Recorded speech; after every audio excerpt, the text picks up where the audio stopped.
Well, we're off on the first focus of mindfulness. If you read about this sutta, the Mahasatipatthana Sutta, you will get various kind of approaches and schools to it.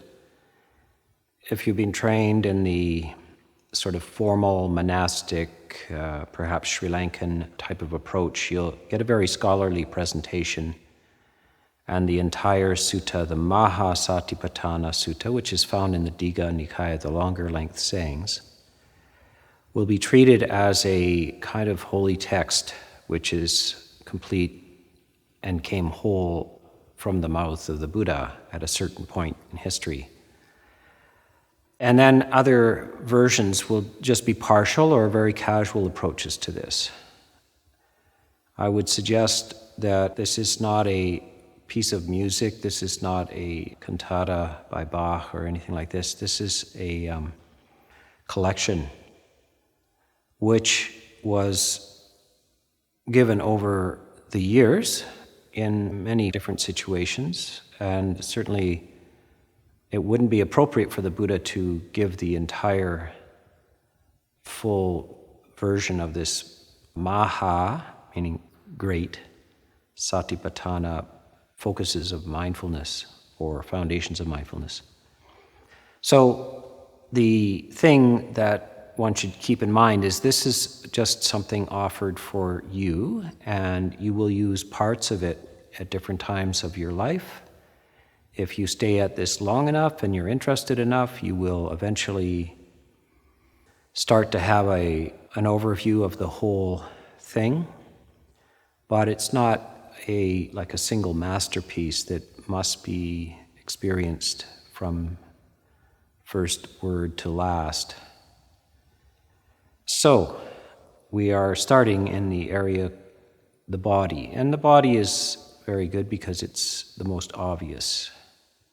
It's tangible, it's material, and I remember at Wat Pa Nana Chat hearing, or one of the teachings I think from Ajahn Chah was that the body as a foundation of mindfulness is something like the gate of the monastery.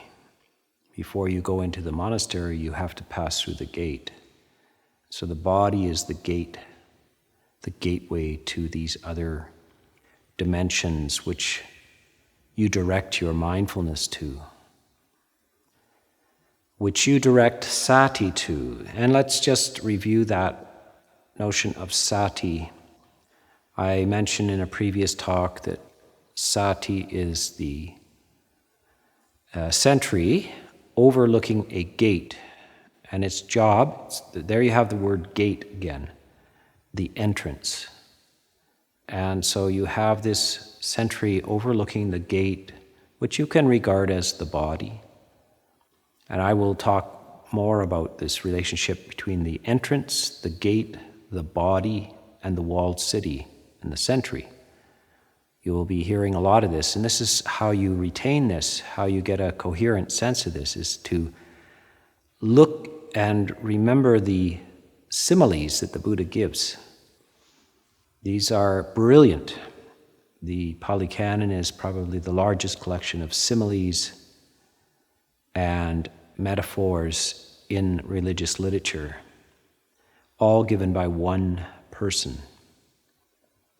And each one is not just casual. Each element of the simile is very important as a support to the entire understanding.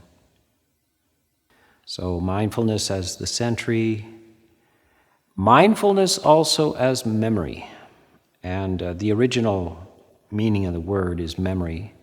And this is another little area you will come across if you study Buddhism and so forth. You will find there's a whole school of people that are interested in etymology, the sources of the words. What are their Sanskrit roots and all this? I think that it has very limited real relevance. The Buddha really reformed and reused words in the way he wished to. And the original meaning of sati is just purely memory in Sanskrit, but The way the Buddha is using it as remembering the instructions heard even long ago. So you have instructions that your parents gave you, that your teachers gave you. When learning craft and skill and the general attitudes to life, you got these instructions. Problem is, some people do not seem to be able to remember them. This is what comes out of the mouths of mothers talking to their children. Like, how many times have I told you not to do that? And then the kid looks up, having a sudden moment of, right, yes, you did tell me that every single day for the last 3 years. Isn't it amazing how we can forget that? It's not that we forget, it's not forgetting a name or how to do math. It's that we should do math. How do you forget that? It's very easy. People are sent out into the world. When you're a teenager, you're suddenly off attempting to become an adult, and you may not have any idea how to manage money, and you keep coming up short at the end of every month, and you're mystified why, but it's because you don't pay attention to the numbers. You have basic mathematical skills, and if you record every cup of coffee that you buy, you will find out why you don't have any money at the end of the month. Somehow we remember, we have amnesia, we blank out, we don't pay attention. So this is what the Buddha is talking about as that aspect of sati, which doesn't remember things that were told many times, exquisitely and precisely, with many a simile and many a helpful way of remembering. So he even gives you 5 this and 7 that, and 8 this, and, just basically what you can count on your hands. You remember the 10 Commandments, 2 tablets, 5 commandments on each tablet? Does that make any sense? Yeah, 2 hands, just a handful. So, isn't it amazing? So when we say you lack mindfulness, it is not necessarily the fact that you can't pay attention. There's all kinds of things that you can pay attention to. Whatever grabs your interest, you can pay attention to. But you may be paying attention to something and forget you have an appointment. So you don't have a sense of the appropriate attention. So part of what mindfulness is, appropriate attention. There's something else that goes along with this. It's hyphenated with it, and it's sampajanya. So sati, sampajanya. And the way to understand this sampajanya is sometimes called clear comprehension. But what it really is a sense of the appropriate. How are you to behave in the sense of the environment around you? And this would be particularly for monks. It's given in the rules of conduct. So this is something to also explore. The monks are asked to change their behavior, especially in public, their speech and their behavior in public, because the act of simply walking through a village, walking through a town, walking anywhere that's inhabited is a teaching. And so the Buddha insists that the monks walk in a collected way, that they are not to laugh loudly, staring here and there, walking in an eccentric fashion. They're also to have their robes parimandalang, or neatly and evenly wrapped around them so that they don't look disheveled. Because this is all a influence on all kinds of people that may see the kind of serenity, collectedness, and focus. Remember, this is the 4th of the heavenly signs, the illness, aging, death, and then a renunciant, which caught the attention of the bodhisattva. So this last sign is a very important one. As a monk, one is a sign. You're a walking signboard. And this is why, of course, you must wear your robes in public. You can't conceal them. You can't take off your robes. There are monastic orders, etc. Some of the Catholic monastic orders, when the monks go out, they put on regular clothes. But for Theravada Buddhist monks, one is never to go in public without the robes, and including the head uncovered as well. So to show this shorn hair as a sign. So you're a sign, and how you conduct yourself is a sign as well. And this is sampajanya, so this can help you. Appropriate awareness of the whole situation. Do you remember that you're not in the monastery? Do you remember that you're walking in public? Do you remember that people watch you as a sign? So this is the form of sati sampajanya. This is mindfulness and clear comprehension. They go together. In modern times, it's very interesting. We have this awareness of the brain as a kind of a center of consciousness, and it's hemispheric, so it has two hemispheres.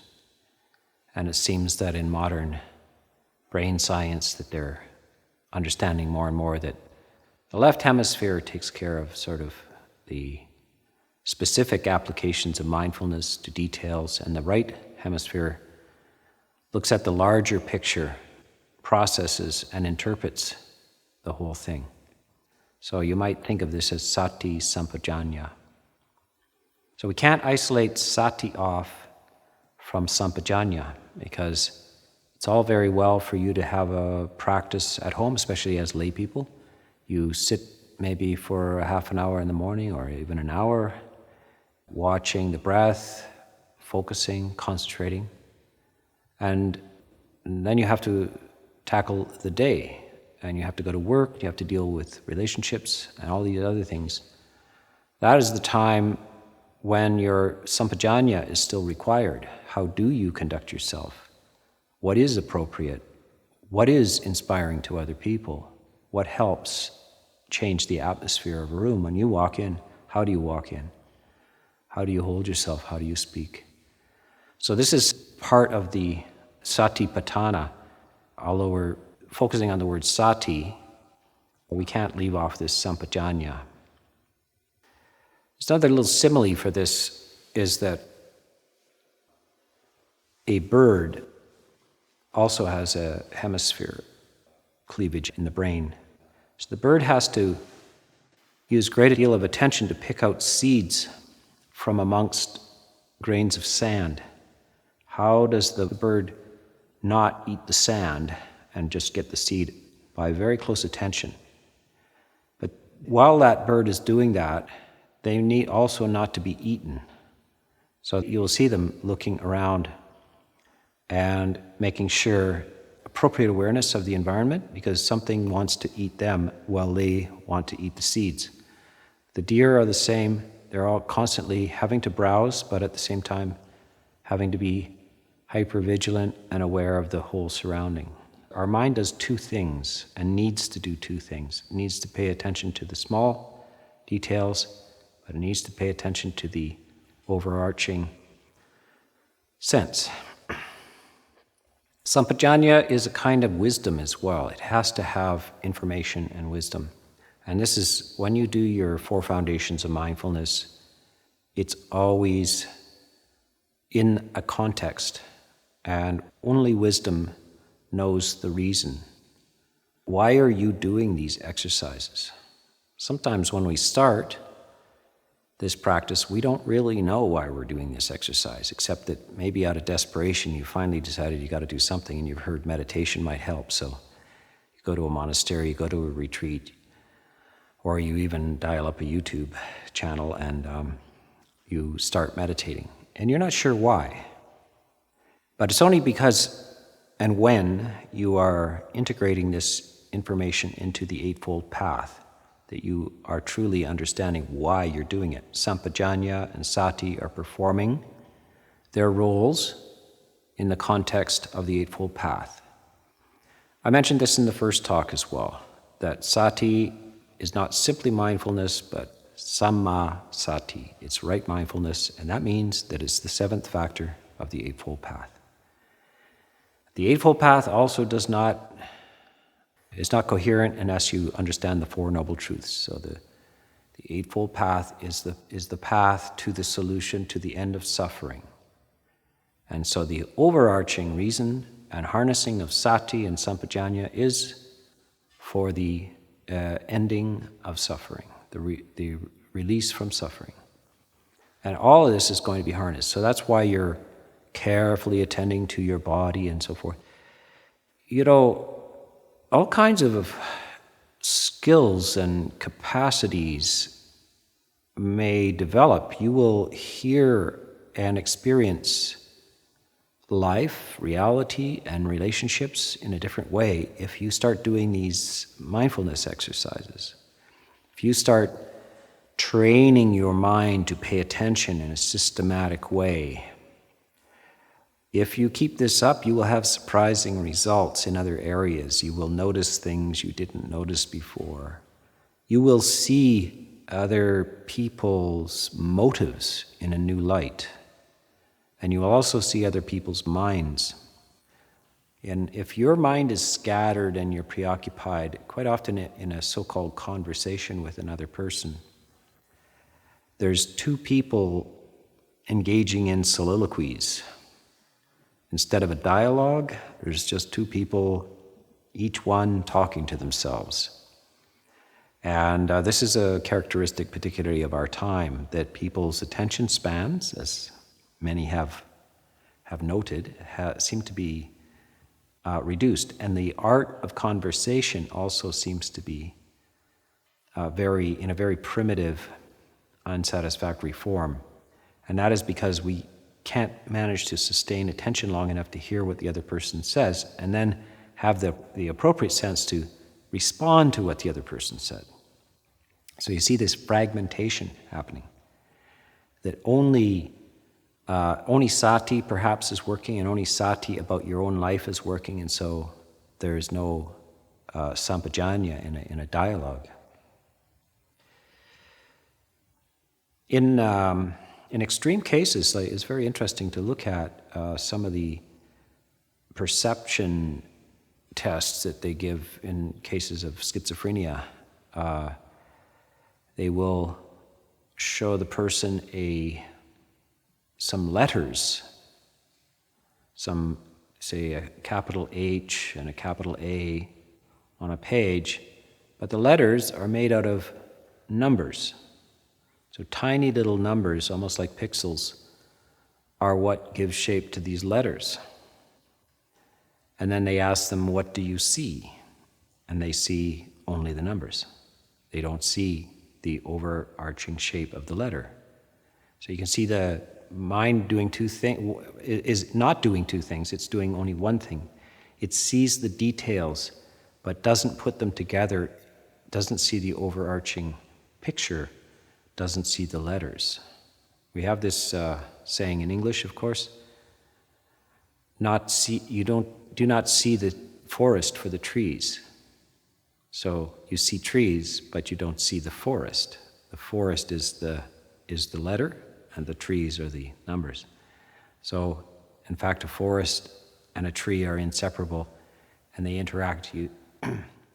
And so this is what's going on in life. And if you're in order to have wisdom, you need to cultivate both of these things. You need to pay more attention to be able to sustain attention on the details. But you need a context for those details. You need an overarching picture. Why am I doing this? What is the point of this attention? Am I merely doing walking meditation? Is there a difference between a person who walks on a tightrope 100 feet above the ground?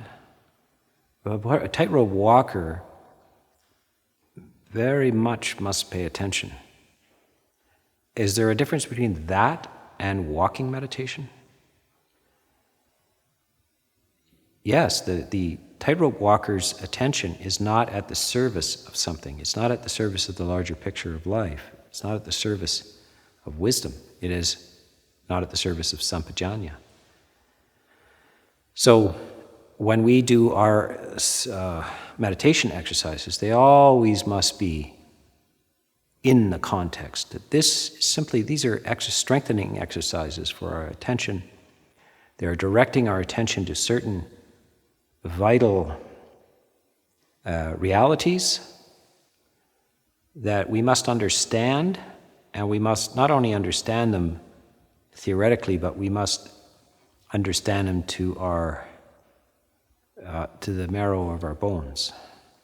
How do you understand something to the marrow of your bones? It becomes second nature, so that your relationship to these things is not merely abstract, but that you're in harmony with what you say and how you feel are one. So you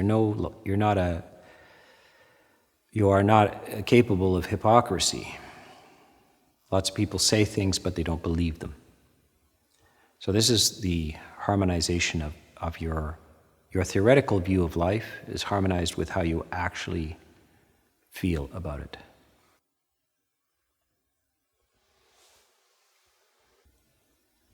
So there are many, mostly this is a general preparation, and this is often missing in plunging into mindfulness retreats, and quite often vipassana retreats as well. Mindfulness is the Satipatthana is the foundational sutta for many of the vipassana courses. And there are various schools of vipassana, but they often they're deriving their teachings all from the Satipatthana Sutta. And quite often you just show up and then it's a plunging into this with explicit directions to watch the breath or something like this, and then also to do something else is to watch the rising and passing of things, such as feelings or the breath or the rise and fall of the abdomen, etc. But the context, the overarching context of this is sometimes not emphasized enough. So it's good, having been through many of these kind of courses myself and spent a lot of time with different teachers of this and heard and read all of these things, I think that my sense is that we need to have the overarching picture of why this is happening. It's a little like dance lessons, being taken into the gymnasium when you're 12 years old to show you how to dance. But if you've never been to a dance, this business of moving your feet around in certain weird ways may not be very coherent to you, and you may not get the idea. It's only when actually this sense of the dance arises that you understand the details, why you were doing this, why they were instructing you this way. So that is the difference between notes and music. This mindfulness is at the service of music. It's not notes. It's not to make you a better scientist or any of this stuff. It's not to make... Attention itself is not the solution to the end of suffering. It's only a tool, and it's at the service of the overarching truth about how to bring the unsatisfactory qualities of life to an end, and how to bring up, not only that, and that sometimes the story ends there, about things are impermanent, you wish to diminish the negative things, but what about the positive things? Sometimes that gets herded in with the negative things as simply impermanent. That misses a huge point. The positive emotional dimension of your life is not to be observed with detachment as something that rises and passes away. It does indeed rise and pass away. Different types of positive emotional experience rise and pass away, but you are to remain in the field of these positive emotions, night and day. So even when the descriptions of the arahants and so forth, that even in their dreams they do not leave this. So this is the Buddha is saying the mind is absolutely purified of the negative elements. Purified. What remains? Just change? No, not change. Positive mental states which fluctuate and flow, but are all in the positive dimension. They remain in the positive dimension, so you're to remain in that condition. Sometimes you're joyful, sometimes you're equanimous, sometimes you have a great heart of loving kindness, sometimes you have great celebration of others' joy, mudita, etc. You're flowing between different positive emotions, and they all are how they rise and pass away, but you're remaining in that field. And that's the point, that's the goal of this, is for the end of lamentation, sorrow, grief, is for the overcoming of greed, hatred, and delusion. I mean, this is the most basic formulation of the teachings of the Buddha. Greed, hatred, and delusion are the problem. Generosity, kindness, and clarity are the solution. So are you supposed to be sometimes generous, sometimes greedy, or all the time? Generous, kind, and clear. You are to remain in that dimension. The mind is essentially purified of those negative elements. So how are you supposed to do this? People like this message. They love to hear this kind of thing. But they don't know how to transform themselves. So these are the exercises for transformation. So this is where the Buddha says, well, okay, here's some guidelines how to exercise this. Let's just start maybe with the body. Become aware of your body. And one thing that you can become aware of is the breath itself. Just the fact of respiration. Can you let the past go and the future go long enough to pay attention to the fact that you're breathing? It's a strange request. That's not something that anybody else will tell you. If you go and study music, they're not going to ask you to pay attention to your breath. They're going to ask you to pay attention to the violin bow or something like this. The world is not interested in the fact that you breathe. What a strange thing to become interested in, your breathing. But there's a very deep connection to your emotional states and the breath. A lot of your structures of anxiety and fear and sorrow and all of these things are very, very intimately connected with the experience of the breath. And so the Buddha is bringing you into the zone, actually. And he will later on ask you to pay attention. Are you sad? Are you not sad? Are you angry or not?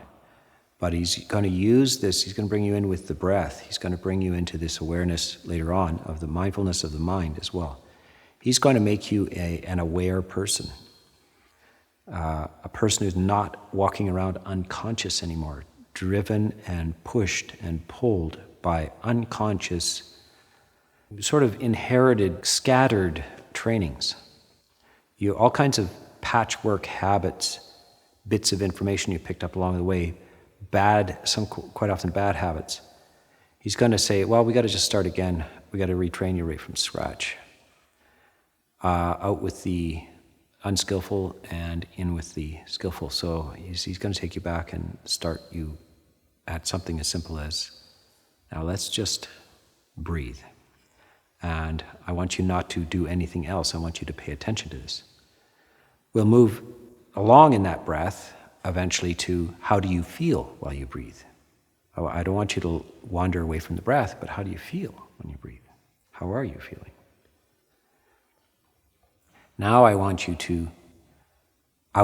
to find out if you can induce a sense of well-being, gladness, and ease while you breathe. I don't want just notation of random emotions while you breathe. I want something to discover that positive emotions, the breath, the positive emotions of joy and ease and gladness, well-being, loving kindness are not random happenings. And they actually don't come from the external environment. They're actually products of your own mind And you can learn to create them, and you can become a skilled emoter. You can actually generate your emotions, the ones that you wish to, and you can also let go of the ones that you do not wish to generate. So this is taking control of your own emotional structure, and this is not the way ordinary humans talk. They're always looking for happiness or love or something like that, and they're hoping to get lucky. They're just out there hoping to get lucky, that love will somehow fall on them, that joy will somehow fall on them, that it'll happen. The Buddha says, stop that. That's a very, very poor way of negotiating this. I want you to stay home and learn how to do this. It comes out of you, it doesn't come to you, it comes from you. So this is the overarching aim of this mindfulness practice, and this clear panoramic awareness. I said the word sampajanya, sati, sampajanya, so focused attention and panoramic awareness. So this is the two things that are going to be developed in the Satipatthana. And the gateway to this absolutely beautiful monastery that you're about to go into is the body, is through the body. The body is the gateway. So the sentry, what is the sentry watching? The gate. The body is the gate. The gateway, what is the gate embedded in? A wall.